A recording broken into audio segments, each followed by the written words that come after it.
2005 में जब अश्विन कार्तिक ग्रेजुएट हुए तो उन्हें इस बात का एहसास हुआ कि कोई भी उन्हें नौकरी नहीं देगा। अश्विन को सेरेब्रल पॉल्सी और क्वाड्रिप्लीजिया है और वो व्हीलचेयर का इस्तेमाल करते हैं।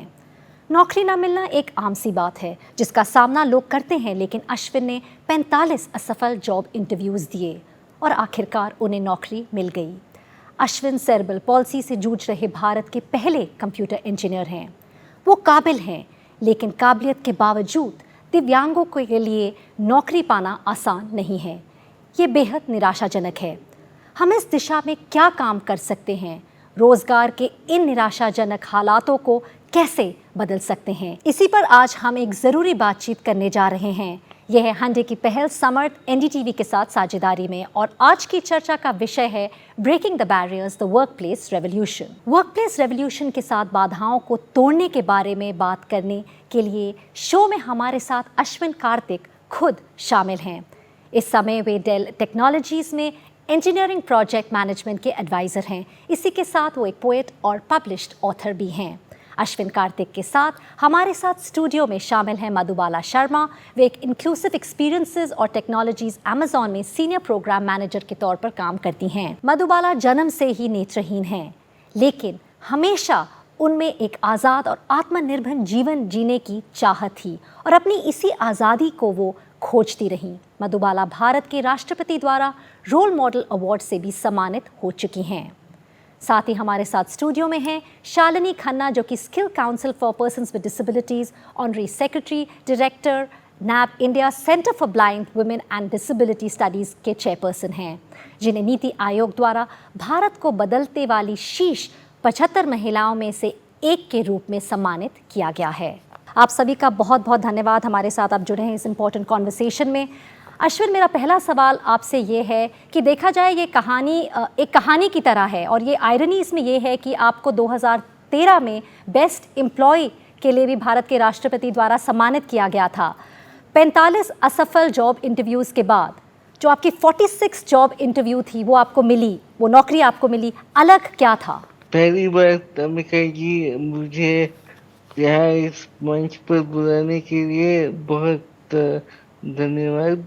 और आपके सवाल के जवाब में मैं ये दो बातें कहना चाहूँगा कि 45 जो असफल मेरे प्रयत्न थे रोजगार पाने के लिए, उन्हें मैं असफलता के बजाय मैंने उनको सीखने का मंच माना था। और हर एक प्रयत्न में मैंने ये सीखा कि मैंने क्या गलती की होगी और उस पे वापस काम किया। और जब मैं 46 इंटरव्यू में गया, मैं ये कॉन्फिडेंट था कि मैं ये गलतियां रिपीट ना करूं, और इस वजह से भी मेरे को सफलता मिली। और दूसरी बात ये थी कि जब मैं उस 46 इंटरव्यू में गया, मैं एनेबल इंडिया नाम के एक संस्था की तरफ से गया था, जिन्होंने उस जहाँ पे मुझे नौकरी मिली, उस संस्था को सेंसिटाइज किया था। उनको ये बताया था कि एक डिसेबल्ड पर्सन के लिए क्या क्या क्या जरूरी है, और मेरी डिसेबिलिटी को ना देखते हुए मुझे वहाँ पे अपनी काबिलियत को साबित करने का मौका मिला। Thank you Ashwin for sharing that. हमने सुना अश्विन ने बताया कि कैसे उन्हें एक मौका मिला साबित करने के लिए, and he is very well done it. Madhubala, अगर मैं आपसे पूछना चाहूँगी, आपका ऐसा कुछ एक्सपीरियंस रहा है? And the other part of the question जो मैं आपसे पूछना चाहती हूँ कि आप 21 साल का आपका एक्सपीरियंस है when it comes to diversity, inclusion, equity पे आप काम कर रहे हैं। डीएनआई हायरिंग बढ़ रही है, लेकिन कितनी बढ़ी और कितना काम बाकी है? मेरी जर्नी बहुत मज़ेदार रही है, और अप्स एंड डाउन्स तो ज़िंदगी का पार्ट है, सबकी ही ज़िंदगी का पार्ट है। मेरी ज़िंदगी का पार्ट थोड़ा ज़्यादा बन जाते हैं, क्योंकि जन्म से दृष्टिबाधित होने की वजह से कई बार खुद को प्रूव करना बहुत ज़रूरी हो जाता है, महत्वपूर्ण हो जाता है। मैंने बचपन से काम किया है। मैंने लिपस्टिक बेची, क्रीम बेची, शैम्पू, तेल, गैस लाइटर्स, इस सब का बेचने का काम किया। और उसके बाद मैंने थोड़े थोड़े पैसे कमाए। उसके बाद मैंने बतौर सॉफ्टवेयर इंजीनियर भी काम किया, सॉफ्टवेयर टेस्टर, एक कंपनी में जहाँ पे जो सॉफ्टवेयर बनाती है जो दृष्टिबाधित लोग जिसका इस्तेमाल करते हैं कंप्यूटर को यूज़ करने के लिए, तो टेक्स्ट टू स्पीच। और अभी मैं डाइवर्सिटी एंड इंक्लूजन में काम करती हूँ, इंश्योर करना कि हम सब अलग हैं लेकिन एक हैं और एक साथ मिलके काम कर सकते हैं, पॉलिसीज़ पे काम करना, इस तरीके से मैं काम करती हूँ। और ये सब नौकरियाँ मुझे आसानी से भी मिली, मुश्किल भी हुई। आसान इसलिए क्योंकि national association for the blind जैसी संस्था और बहुत सारी ऑर्गेनाइजेशंस जो हमारी एनेबलमेंट के लिए काम करती हैं, उनका सहयोग मुझे मिला, मेरे माता पिता का, मेरे फ्रेंड्स का, मेरी फैमिली का सहयोग मुझे मिला। मुश्किल इसलिए क्योंकि जब भी एक एम्प्लॉयर हमें काम देते हैं वो सबसे पहले हमारी काबिलियत को ना देखकर हमारी डिसेबिलिटी को देखते हैं। पहला सवाल ये आता है, क्योंकि आप ब्लाइंड हैं क्या आप ये कर पाएंगी या आप ये कैसे कर पाएंगे? और पहला सवाल ये होता है, नहीं ये तो मुश्किल होगा क्योंकि हम अभी तैयार नहीं हैं। तो उस तरह के चैलेंजेस को फेस करते हुए मैंने ये इंश्योर किया है कि मैं कोशिश करूं कि उनके जो मन में सवाल हैं मैं उनके जवाब दूं। और नीडल डेफिनेटली मूव करी है, लेकिन जर्नी अभी बहुत लंबी बाकी है, बहुत काम करना बाकी बहुत है। काम करना बाकी है। शालिनी, आपसे मैं ये पूछना चाहूँगी कि रोज़गार के मामले में rights of persons with disability act का मैंडेट क्या है और इसे और स्ट्रिक्टली इम्प्लीमेंट क्यों नहीं किया जाता? मैंडेट तो बहुत अच्छा है सरकार का कि सब जॉब्स एक्सेसिबल हो जाएं और इंक्लूजन सही मायने में उतरे फ्लोर पे। सरकार खुद भी 5% रिजर्वेशन देती है अपने सारी जॉब्स में और वहाँ इम्प्लीमेंटेशन होती है। लेकिन जहाँ नहीं होती है वो है प्राइवेट वर्ल्ड, वो कॉरपोरेट है, क्योंकि कॉरपोरेट वर्ल्ड बहुत हद तक डिजिटल एक्सेसिबिलिटी पे चलता है, डिजिटली चलता है। और डिजिटल वर्ल्ड में एक्सेसिबिलिटी लाना बहुत आसान नहीं रहा है कॉर्पोरेट के लिए भी, और शायद वो विल पावर भी उतनी स्ट्रांगली नहीं आई है। एक्सेसिबिलिटी के मायने हैं कि वो हर सॉफ्टवेयर जो सब लोग चला पा रहे हैं, जिस पे सब लोग काम कर रहे हैं, उसके ऊपर दृष्टिबाधित भी काम कर पाएँ या मूक बधिर भी काम कर पाएँ और सब तरह की डिसेबिलिटीज़ काम कर पाएँ।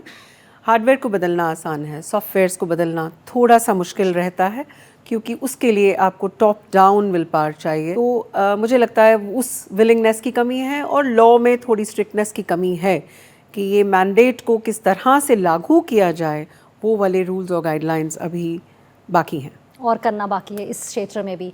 अश्विन, आपके अनुभव में जब पर्सन्स विद डिसेबिलिटी जब वो एम्प्लॉयमेंट या रोज़गार की तलाश के लिए, आपको क्या लगता है क्या क्या बैरियर्स या क्या क्या बाधाएं उनके सामने आती हैं और इसे किस तरह एड्रेस किया जा सकता है? देखिए, बाधाएं तो आएंगी, राइट, पर मेरे हिसाब से और मेरे अनुभव में सबसे बड़ी जो बाधा है वो माइंडसेट की आती है। माइंडसेट का मैं मायने में अगर बताऊं, ये दो तरफ से भी आएंगी, क्योंकि जब आप एक डिसेबल्ड बन हुए हो और आप एक नौकरी के लिए इंटरव्यू के लिए जाते हो, उस कंपनी या एम्प्लॉयर का माइंडसेट भी इम्पोर्टेंट होता है कि वो एक्सेप्ट करे आपको as a part of his workforce, क्योंकि वहाँ पे आपको इंफ्रास्ट्रक्चर जो फिजिकल है या डिजिटल, जो शालिनी मैम ने बात की, वो चेंजेस करनी पड़ेगी। और वो करने के बाद जो है, जो भी आपके वर्कफोर्स का पार्ट होगा, वो अपनी पूरी काबिलियत से आपको काम करके दे सकता है, दे सकती है। और दूसरी बात यह है कि जो एम्प्लॉय है, ये मैं नौकरी करने जाऊं तो मुझे भी ये ओपन माइंड से जाना पड़ेगा कि मैं हर कोई काम कर सकता। अगर मेरे दिमाग में ये होगा कि मैं सिर्फ इतने ही काम करूंगा, तो मुश्किल हो जाएगी, राइट?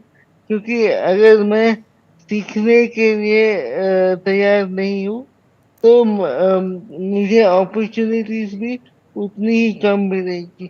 तो माइंडसेट का जो चैलेंज है वो सबसे बड़ी बात है मेरे हिसाब से। ठीक है, mind set, I think that's a very important point जो हमने यहाँ पे आपसे सुना। Thank you Ashwin.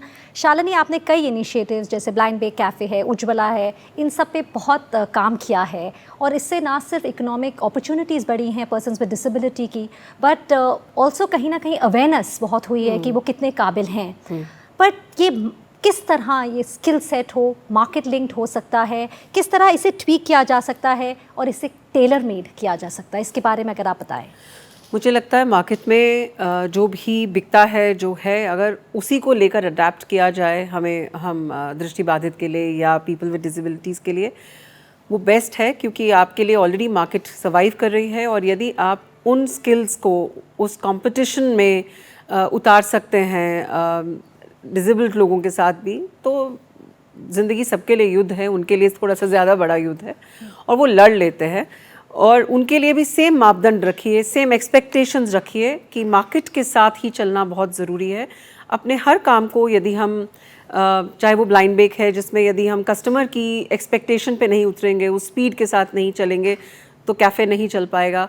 या हॉस्पिटल में यदि लड़कियों को, महिलाओं के बॉडी को छूने में हेजिटेशन रहेगी और वो नेकेड बॉडी में टेस्टिंग नहीं कर पाएंगी तो फिर फ़ायदा नहीं है, there is absolutely no point.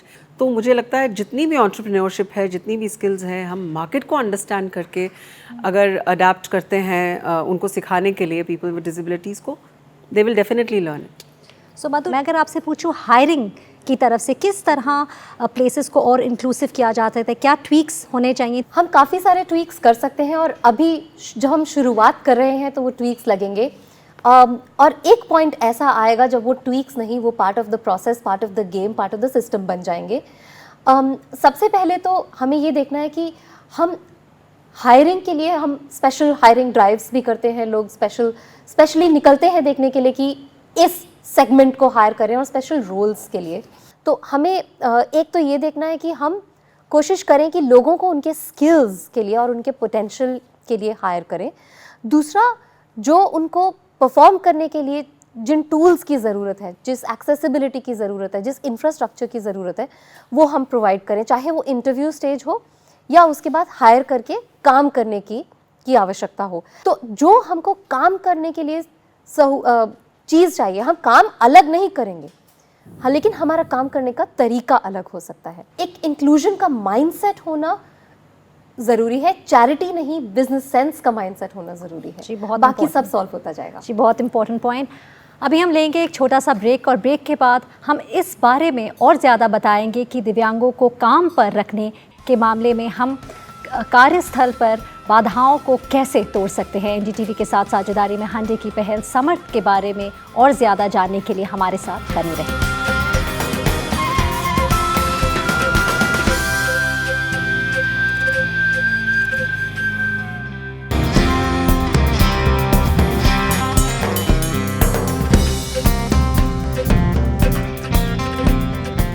एक बार फिर से आप सभी का स्वागत है हांडे की पहल समर्थ एनडीटीवी के साझेदारी में। द इंटरनेशनल लेबल ऑर्गेनाइजेशन का सुझाव है कि वर्कफोर्स में पर्सन्स विद डिसेबिलिटीज को शामिल करने से जीडीपी पर लगभग 3 से 7% तक का सकारात्मक प्रभाव पड़ सकता है। इसलिए पर्सन्स विद डिसेबिलिटीज के लिए ये बेहद सीमित रोजगार के अवसर न सिर्फ उन्हें नुकसान पहुंचा रहा है, बल्कि इससे हमारी इकोनॉमी को भी भारी नुकसान पहुंच रहा है। अश्विन, मैं आपसे पूछना चाहूंगी कि ये सिर्फ डाइवर्सिटी हायरिंग की बात नहीं है। दफ्तर की इमारतों को सुलभ बनाया जा सकता है, वर्कफोर्स को संवेदनशील बनाया जाना चाहिए और करियर ग्रोथ के लिए भी अवसर होने चाहिए।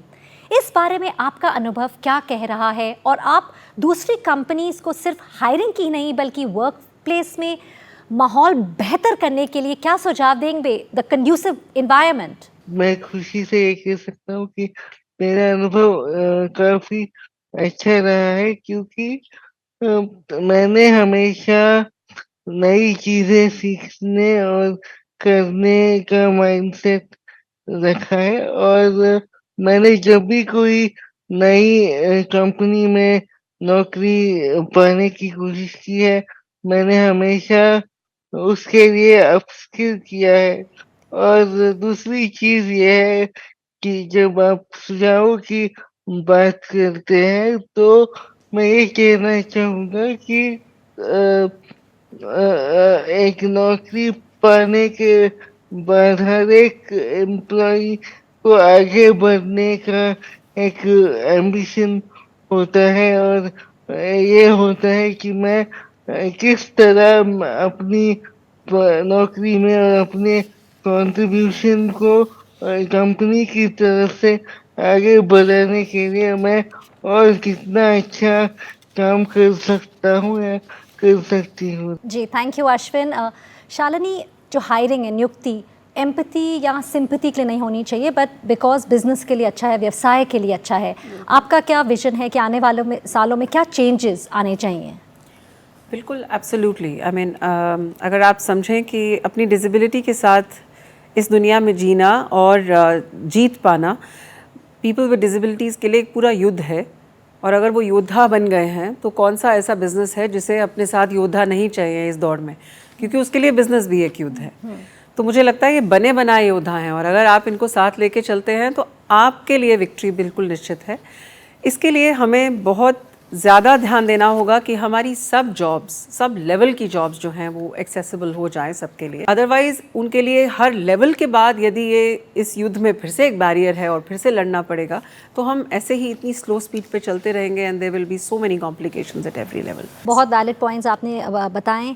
मधु, मैं आपसे पूछना चाहती हूँ, आपने कहा था कि not one size fits all. तो अगर हायरिंग की बात करें, आप वो 5 पॉइंट्स बताना चाहेंगे कि बहुत ज़रूरी है when it comes to inclusion? Definitely inclusion एक माइंडसेट है, एक हैबिट है जिसको जितना हम प्रैक्टिस करेंगे, जैसे मसल्स बिल्ड करते हैं ना जिम में जाके, वही मसल बिल्ड करने वाली बात है। और उसके लिए मैं 5 पॉइंट्स देती हूँ। पहला ABCDE, इसी सीक्वेंस में बताऊंगी। A, accessibility. Accessibility her level पे, इंफ्रास्ट्रक्चर की और डिजिटल एक्सेसिबिलिटी। अगर जैसे मैंने कहा, हम डिसेबल्ड लोग अलग काम नहीं करते हैं, हमारा काम करने का तरीका अलग हो सकता है, तो उसको एनेबल करने के लिए एक्सेसिबिलिटी की बहुत बहुत आवश्यकता है। B मेरे हिसाब से है bring people along, bring people with disabilities along. Nothing about us without अस। हमारे लिए कुछ भी करें वो हमारे बिना नहीं करें, क्योंकि हम जो हमारा लिव्ड एक्सपीरियंस है, हमने जिस तरीके से अपने जीवन को जिया है, हमें पता है कि हमारे सामने क्या क्या चुनौतियां आती हैं, और उन चुनौतियों का सामना हमें खुद ही करना है, और कैसे करना है, उसका निष्कर्ष हमें कैसे निकालना है। आप हमारे बिहाफ पे ये ना सोचें कि क्योंकि ये विकलांग है ये और वो नहीं कर पाएंगे, या ये कैसे कर पाएंगे। हमें वो मौका दें, हम आपके साथ उसका सॉल्व खुद निकालेंगे। आपकी सहायता ज़रूर लगेगी, लेकिन मिलकर हम इसको सुलझाएंगे। C का मतलब है चैलेंजेस को, अपने माइंडसेट को चैलेंज करें। माइंडसेट में बहुत चैलेंजेस होते हैं। अरे, सब दृष्टिबाधित की सूंघने की शक्ति बहुत अच्छी होती है, उनको हम सब इसी काम में लगा देते हैं। या जो सुन नहीं पाते हैं वो बिल्कुल डिस्ट्रैक्ट नहीं होंगे, इसलिए हम उनको इस काम में लगा देते हैं। या क्योंकि ये विकलांग है, ये नहीं कर पाएंगे, वो नहीं कर पाएंगे। उन सबको हम चैलेंज करते हुए अपने आप सॉल्यूशंस को ढूंढें और मौका दें और पूछें कि सॉल्यूशन क्या हो सकता है। D का मतलब है हमको ड्राइव करना है चेंज फ्रॉम टॉप डाउन। हम लीडरशिप को लेके साथ में, हमारी लीडरशिप इन्वेस्टेड हो कि हमको पीपल विद डिसेबिलिटीज़ को इंक्लूड करना है, तभी हम उनको हायर कर पाएंगे। और इसलिए नहीं इंक्लूड करना क्योंकि ये चैरिटी है या अच्छा काम है या भले का काम है, बल्कि इसलिए करना है क्योंकि ये हमारी इकोनॉमी को आगे बढ़ाएंगे, और एक ऐसा टैलेंट है जो अपने काबिलियत पे हमारे साथ काम करेंगे, ना कि अपनी डिसेबिलिटी की वजह से। E stands for enable. जब हमारे साथ पीपल विद डिसेबिलिटीज़ जुड़ जाएं, चाहे वो इंटरव्यू है या वो काम कर रहे हैं, उनको एनेबल करना है काम इफ़ेक्टिवली करने के लिए। उनके करियर में जो भी रोड ब्लॉक्स आए वो हमने हटाने हैं। सो एनेबल कीजिए, and then definitely sky is the limit. हम सब आगे मिलजुल कर, हाथ में हाथ डालकर आगे बढ़ सकते हैं। Thank you so much Madhubala, Shalini और अश्विन, हमारे साथ जुड़ने के लिए आपका बहुत बहुत धन्यवाद। कार्यस्थल में बाधाओं को सही मायनों में तोड़ने के लिए हायरिंग की मानसिकता को बदलना होगा। किसी दिव्यांग व्यक्ति को इसलिए नौकरी पर न रखें क्योंकि आपको दुख है या कोई कोटा भरने के लिए ऐसा किया जा रहा है, बल्कि ऐसा इसलिए करें क्योंकि दिव्यांग भी उतने ही प्रतिभाशाली और सक्षम कर्मचारी हो सकते हैं जितना कोई और जिनके काम का महत्व है। इससे न सिर्फ इकोनॉमिक एम्पावरमेंट बढ़ेगा, बल्कि सामान्य रूप में अधिक जागरूक और समावेशी वर्कफोर्स का भी निर्माण होगा। ये हमारे देश को एक कदम आगे बढ़ने में भी मदद करेगा। Samarth by Hyundai in partnership with NDTV को सुनने के लिए आपका धन्यवाद।